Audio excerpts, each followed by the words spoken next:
Quero convidar os irmãos a abrirem suas Bíblias, então, no livro de 1 Pedro, na primeira epístola de Pedro, 1 Pedro 2, e nós vamos ler a partir do versículo 24, só o versículo 24 e 25.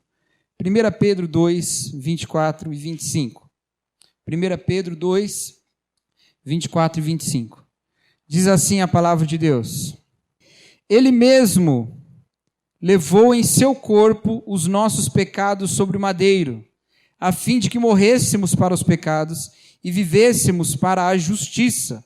Por suas feridas vocês foram curados, pois vocês eram como ovelhas desgarradas, mas agora se converteram ao pastor e bispo de suas almas. A palavra de Deus tem uma série de nomenclaturas que são atribuídas a Deus. Várias nomenclaturas atribuídas a Deus e a Jesus Cristo. O Senhor é chamado de o Deus da provisão, é chamado de pastor no Antigo Testamento, Salmo 23 especialmente, aqui também. É chamado de Senhor, é chamado de Rei, é chamado de Pai diversas vezes, é chamado de Mestre. Mas aqui é uma expressão muito bonita que Pedro coloca para se referir a Deus. O pastor e o bispo das nossas almas. O pastor e o bispo das nossas almas. E se nós pegarmos só essa expressão e falarmos, o Senhor é o pastor e o bispo das nossas almas. O Senhor, Ele vai cuidar e vai tudo ficar bem. O Senhor vai fazer todas as circunstâncias se ajeitarem. O Senhor vai fazer com que todas as coisas se acertem ao ponto de que eu vou proclamar, o pastor e bispo da minha alma tomou conta de toda a situação. Se você fizer isso a partir desse termo, você terá errado na interpretação desse texto. Porque esse texto traz uma circunstância bastante diferente dessa. E é uma circunstância pela qual nós não passamos. É até difícil de a gente se identificar com ela. Se você olhar lá no versículo 18 deste capítulo 2, você vai ver para quem que o apóstolo Pedro está escrevendo essas palavras. 1 Pedro 2,18. Se você tiver com uma versão mais antiga, provavelmente aí está escrito servo. Tá certo? É isso? Mas se você tiver com uma versão mais recente, especialmente a nova versão internacional, que é a que eu estou usando agora, aí está a palavra escravos. Escravos. Ele não está escrevendo essas palavras para servos de Deus. Ele não está escrevendo essa palavra para escravos de Deus. Ele está escrevendo essas palavras para escravos. Escravos mesmo, escravos do trabalho escravo. Escravos que trabalhavam em regime de escravidão lá no período romano. Para esses, ele está dizendo, Jesus Cristo morreu no madeiro, e ele levou todo o pecado sobre si, para que nós vivêssemos a sua justiça. E vivendo a sua justiça, nós podemos saber que as suas feridas é que nos sararam, e vocês que antes eram ovelhas desgarradas, agora vocês foram chamados pelo pastor das vossas almas, pelo pastor e bispo das vossas almas. Nós clamamos por um pastor, nós precisamos de um pastor. Mas o que isso significa? Às vezes, queridos, nossas vidas, elas se encontram numa situação em que a gente percebe ser uma profunda injustiça o que a gente está passando. Ou a gente percebe, não necessariamente mas é a nossa percepção. Nós temos uma compreensão de que certas tragédias, certas coisas ruins que nos afligem, certos reveses que podem não ser tão trágicos assim, eles são uma injustiça. Que as circunstâncias nas quais nós estamos submetidos são circunstâncias muito injustas e que nós não deveríamos estar passando por aquilo. E muitas vezes nós nos voltamos para Deus e cobramos de Deus uma ação em resolver os nossos problemas. Cobramos de Deus que Deus solucione tudo que acontece conosco. E temos uma relação com Deus que é uma relação assim, Senhor, até agora eu te servi, Senhor. Eu fiz tudo. Senhor, eu caminhei do seu lado. Senhor, eu fiz tudo que o Senhor pedia. Eu vou na igreja todo domingo. Eu dou dízimo. Eu cumpro tantas coisas. Faço coisas que a igreja nem pede. Eu estudo a Bíblia por conta em casa. Mais do que todo mundo lá na igreja. Eu oro e jejuo toda semana. Senhor, é injusto que eu esteja passando pelo que eu estou passando. Às vezes a gente sente injustiças que nos atribulam e voltamos isso para Deus. O negócio é que esse tipo de linguajar é um linguajar muito mais parecido com um personagem de uma parábola de Jesus que não era lá muito elogiável, que era o fariseu da parábola do fariseu publicano. Como se você pudesse recolher de Deus graça numa troca. Senhor, eu te dou fidelidade e o Senhor me dá bênção. Eu te dou fidelidade e o Senhor resolve os meus problemas. Eu te dou adoração e o Senhor me honra. Mas aí vem Pedro. E Pedro escreve essa carta para uma comunidade de cristãos perseguida por causa da fé. E ele fala várias vezes, olha, as pessoas caluniam vocês, elas estão contra vocês, o mundo está contra vocês estão sendo provados. Fala das tribulações que esse povo enfrentava. E aí ele começa a falar, já do início, sobre a realidade do povo de Deus.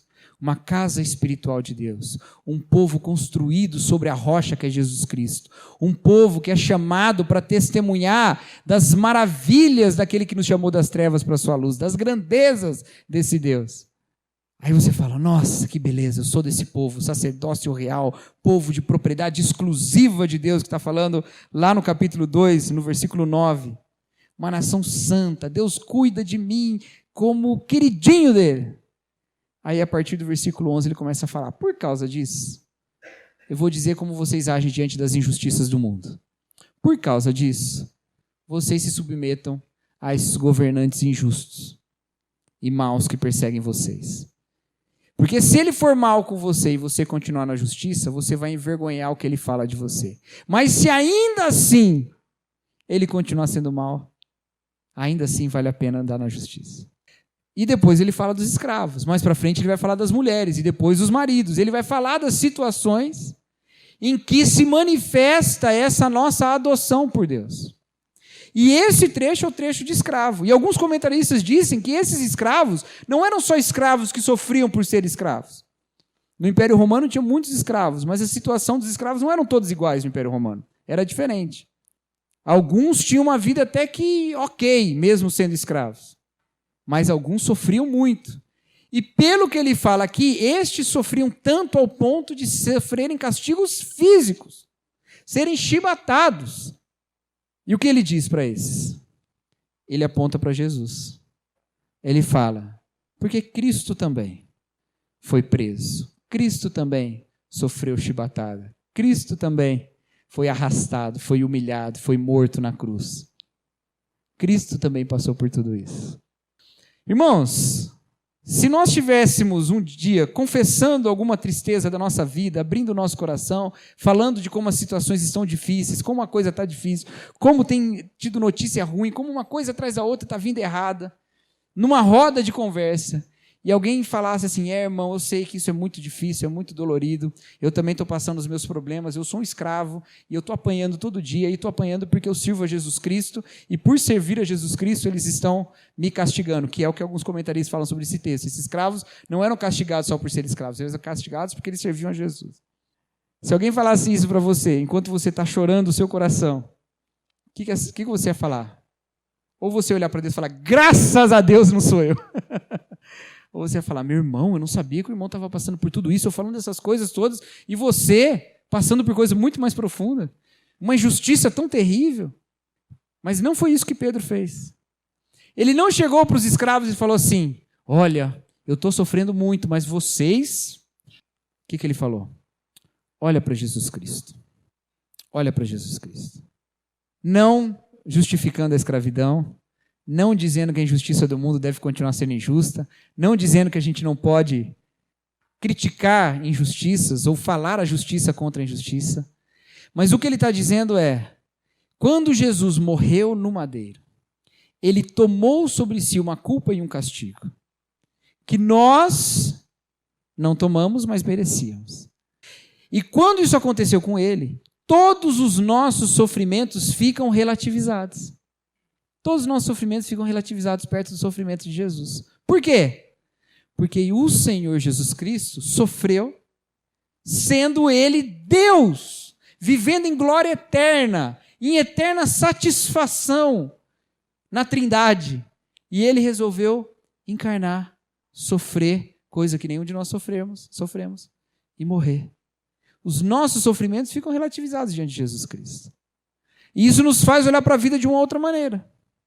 Nós não podemos chegar ao limite de dizer, eu sofro tanta injustiça que eu vou me permitir a ser injusto também. É uma questão de sobrevivência. Não, porque o que guia a sua atitude não é o fato de que você está sofrendo uma injustiça. O que guia a sua atitude é o fato de que Jesus Cristo morreu por você. O que pesa mais na sua história não é a injustiça que você sofre. O que pesa mais na sua história não é a desgraça que você sofre. O que pesa mais na sua história é a graça que Jesus derrama sobre a sua vida, porque a desgraça caiu sobre ele. Entende? Os nossos sofrimentos tomam uma perspectiva diferente diante da cruz. Mas isso não é satisfatório, não é? Se eu terminasse a mensagem aqui e falasse, então levanta a cabeça e vai em frente. Enfrenta o seu sofrimento. Talvez isso não fosse o suficiente. Talvez você fosse pensar, tudo bem, mas a questão é que dói também. Tudo bem que doeu mais em Jesus, mas em mim dói também. Tudo bem que Jesus sofreu, mas eu sofro também. Tudo bem que foi injustiça contra Jesus, mas é contra mim também. É aí que entra o texto que a gente leu. O que é que significa o Senhor Jesus Cristo passar por essa tribulação toda? Olha só como o apóstolo Pedro coloca. Ele mesmo levou em seu corpo os nossos pecados sobre o madeiro, a fim de que morrêssemos para os pecados e vivêssemos para a justiça. Se você lê o texto todo, você percebe, lá no versículo 21, ele falando que vocês foram chamados para sofrer injustiça, pois Cristo também sofreu no nosso lugar. Não é? Então, a primeira coisa que a figura do sacrifício de Jesus está trazendo para nós aqui é o exemplo. A primeira coisa. Quando olhamos para esse texto e vemos o sofrimento de Jesus, e vemos ele carregando o nosso pecado, a primeira coisa, o primeiro efeito, o primeiro aspecto que Pedro está usando aqui é do exemplo. Quando eu vejo Jesus sofrendo sem pecado, eu olho para o meu sofrimento e falo, eu posso passar por ele sem pecado, porque Jesus passou por ele sem pecado. Eu tenho que olhar para Jesus e tentar fazer como Jesus Cristo. Eu não devo deixar que o injusto paute a minha justiça e eu seja injusto, porque o meu exemplo é do justo. Eu não posso agir com injustiça para com o injusto, porque com isso eu estou sendo fiel ao injusto, porque eu estou jogando a regra dele, e não estou sendo fiel a Cristo, justo, que enfrentou o sofrimento. Primeira coisa é o exemplo. Jesus Cristo nos dá um exemplo de como passar pelo sofrimento. Então nós passamos. Mas não é só isso. Tem um outro aspecto, ainda mais profundo e ainda mais importante do que esse. Porque se Jesus for só o exemplo para todos nós vamos viver uma frustração tremenda. Ninguém consegue cumprir toda a vontade, toda a obra de Jesus Cristo. Então Jesus é sim um exemplo, mas ele não é só o exemplo. Se ele fosse só o exemplo, cada vez que nós errássemos em relação ao exemplo, nós teríamos falhado diante do gabarito e seríamos condenados. Mas ele não é só o exemplo. Porque quando ele sofreu a injustiça, ele não sofreu a injustiça dos outros. Ele sofreu a nossa injustiça. Ele sofreu o nosso pecado.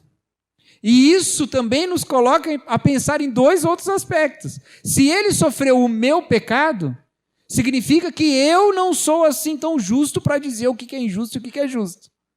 Mas se ele sofreu pelo meu pecado, também significa que ele carregou o pecado na cruz. E esse pecado e esse sacrifício que o Senhor fez com o pecado que cai sobre ele, é o que sela a paz entre eu e Deus. Entenda isso.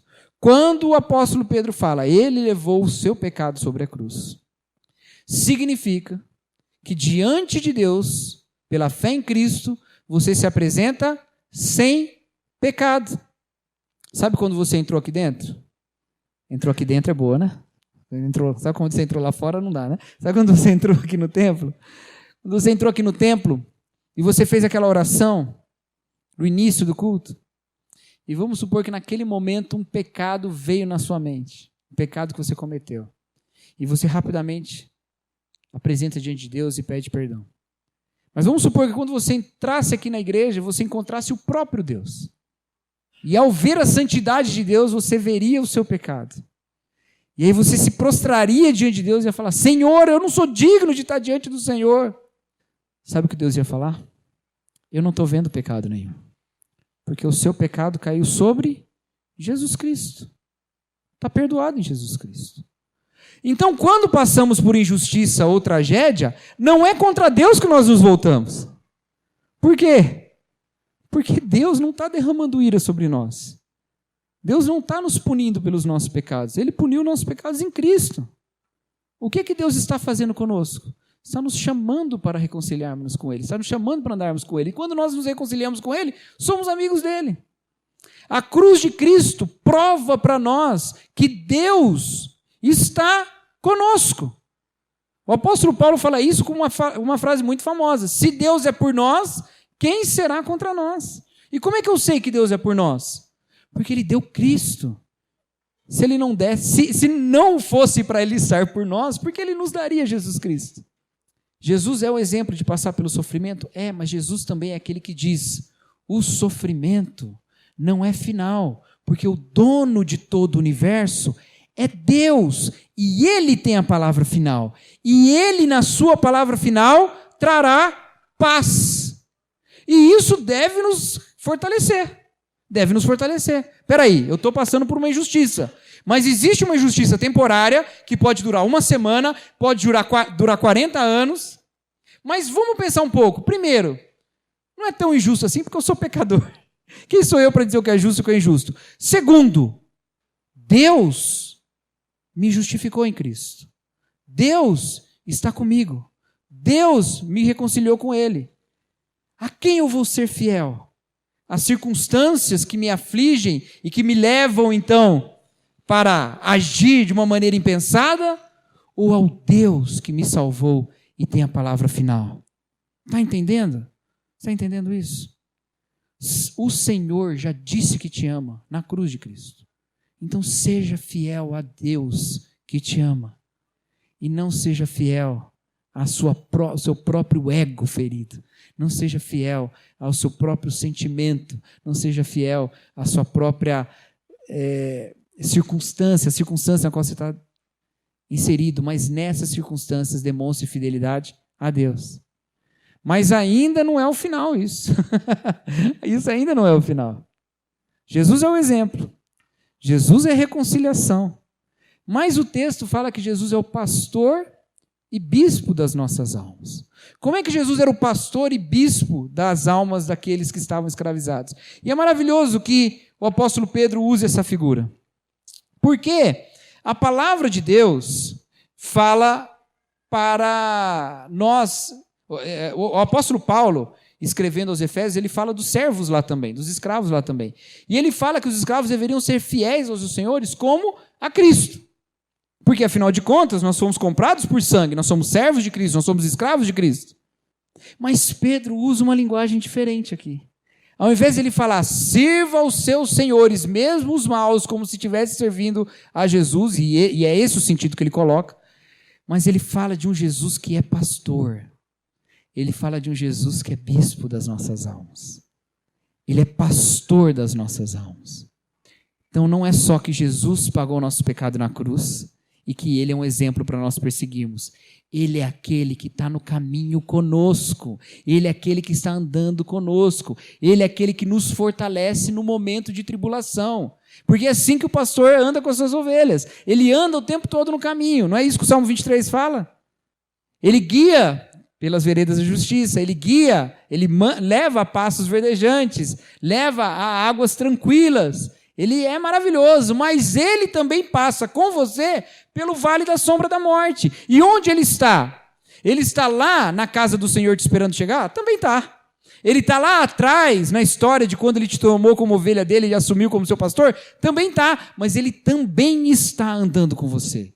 Ele está à sua frente como exemplo para você seguir? Tá. Ele está lá atrás como aquela figura que te redimiu na cruz? Tá, mas ele também está no presente. Ele também está no sofrimento. Porque a participação de Jesus Cristo no sofrimento da cruz significa que Deus está conosco nos nossos sofrimentos.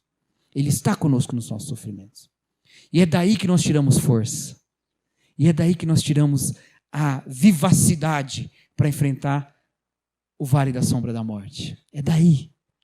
É do próprio pastor que anda conosco. É a sua vara e o seu cajado que nos consolam.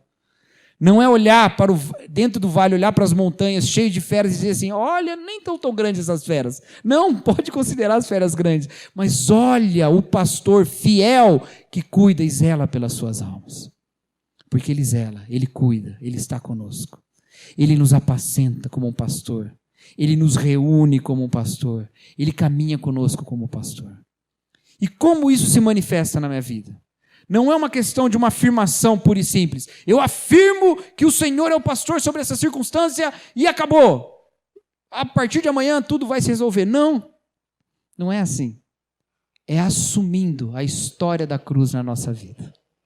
É nos lembrando de toda essa questão na nossa vida. É tomando a realidade da cruz e trazendo para a nossa vida. Se a cruz de Cristo é necessária, e ela é necessária porque nós somos pecadores. Mas se a cruz de Cristo é real e ela é, mesmo nós sendo pecadores, é porque Deus nos ama. Então nós enfrentamos a vida fortalecidos no amor de Deus, que não está fundamentado nas bênçãos que Deus dá aqui ou ali, mas está fundamentado no fato de que Deus nos presenteou com aquele que é o maior presente de todos, o próprio Filho morrendo pelos nossos pecados. A fé nos coloca nessa circunstância. A fé nos coloca nessa realidade. E você pode trocar, então. Você quer trocar? Você quer ver o fim dos seus sofrimentos? Você quer poder se utilizar da injustiça contra os injustos? Você quer poder se utilizar da injustiça contra a circunstância mal? Você quer pegar o fato de que você está passando por uma dificuldade financeira, ou o fato de que você está passando por uma doença, e por isso você vai abandonar a retidão e a justiça? Você quer fazer isso? Faça. Faça. Nesse momento você deixou de ser fiel à cruz e você passou a ser fiel às circunstâncias. Nesse momento você assumiu aliviar o seu sofrimento segundo as suas próprias mãos e não confiar na bênção e na graça de Deus para toda a eternidade. Graças a Deus o Senhor diz que é um pastor de quem as ovelhas não são arrebatadas da sua mão. E quando uma se perde, ele vai lá buscá-la. Então a gente pode ficar tranquilo. Que mesmo que tenhamos por vezes nos desviado do rebanho, a salvação é coisa de Deus, não é nossa. Está nas mãos dele, garantida por ele. Mas se pudéssemos fazer essa troca, seria a troca mais louca do mundo. Porque trocaríamos um breve momento de alívio por uma eternidade toda de tormento.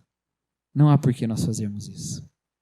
Existe uma experiência que se faz com criança, que é para mostrar como a criança lida com expectativa. Dani, se eu falar errado, você me corrige, tá, Dani?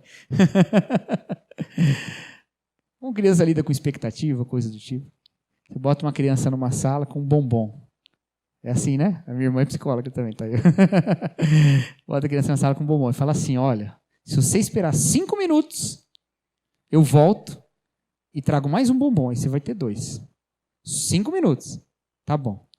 E aí vai vendo as idades. O que os pequenininhos fazem? Quando virou as costas, ele abriu, mandou o bombom para dentro. A gente faz essas coisas quando peca. A gente troca esse breve tempo de aguardo no sofrimento, no qual a gente está louco para ter a doçura da realidade de Deus. A gente troca toda a eternidade por esse breve tempo. Quando o próprio apóstolo Paulo lá em Romanos fala que o que nos aguarda não se compara a esses sofrimentos que a gente passa. É muito mais. Eu gosto de ler esse texto pensando o seguinte: o céu, a glória, a glorificação, a vida com Deus na cidade santa, ela não é um mero fim do sofrimento. Porque se fosse só o fim do sofrimento, era comparável. É mais do que isso. É incomparável, é um negócio que você não consegue imaginar. Essa realidade está presente em nós, na cruz de Cristo. O Cristo que caminha conosco. Então você se lembre frequentemente na palavra de Deus que Deus te ama, que Deus está contigo. E aí você vai ter a postura que os apóstolos tinham, que quando sofriam injustiça, quando eram presos pela fé e eram achibatados e eram presos e estavam lá amarrados, eles começavam a cantar. Por quê? Porque foi dado a eles a honra, o privilégio de sofrerem em nome de Cristo. Que privilégio é esse de sofrer? É o privilégio de, no sofrimento, podermos levantar a Deus um cântico de graça ao Senhor. Um cântico de honra ao Senhor. Existem cantos que só podem ser cantados na tribulação. E estes sobem ao céu de maneira diferente. E o Senhor ouve, e o Senhor o toma, e o Senhor recebe essa adoração.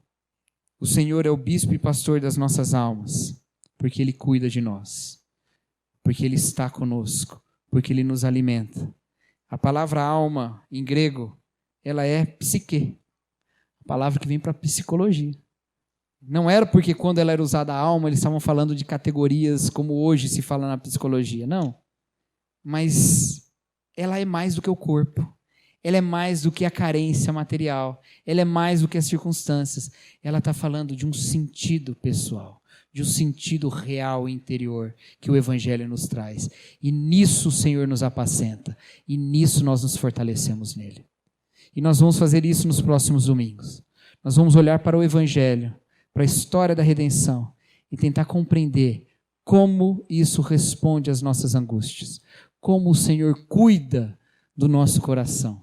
Em cada aspecto, em cada angústia, vamos olhar para a palavra de Deus e entender como o Evangelho faz isso conosco, para que nós sejamos fortalecidos e possamos viver a vida enfrentando os sofrimentos, dando glórias a Deus. E assim o Senhor seja glorificado na nossa vida, porque Ele é o pastor das nossas almas. E assim que a realidade dessa paz do Evangelho se faça presente na nossa vida. Nós estamos em paz com Deus. Os nossos conflitos pessoais, a nossa agonia, que é uma palavra que vem de agon, de conflito, a nossa agonia seja reinada pela paz de Deus. Porque se eu tenho conflito interior, com Deus eu tenho paz em Cristo. Que essa paz que eu tenho com Deus em Cristo se manifeste no meu coração. Amém?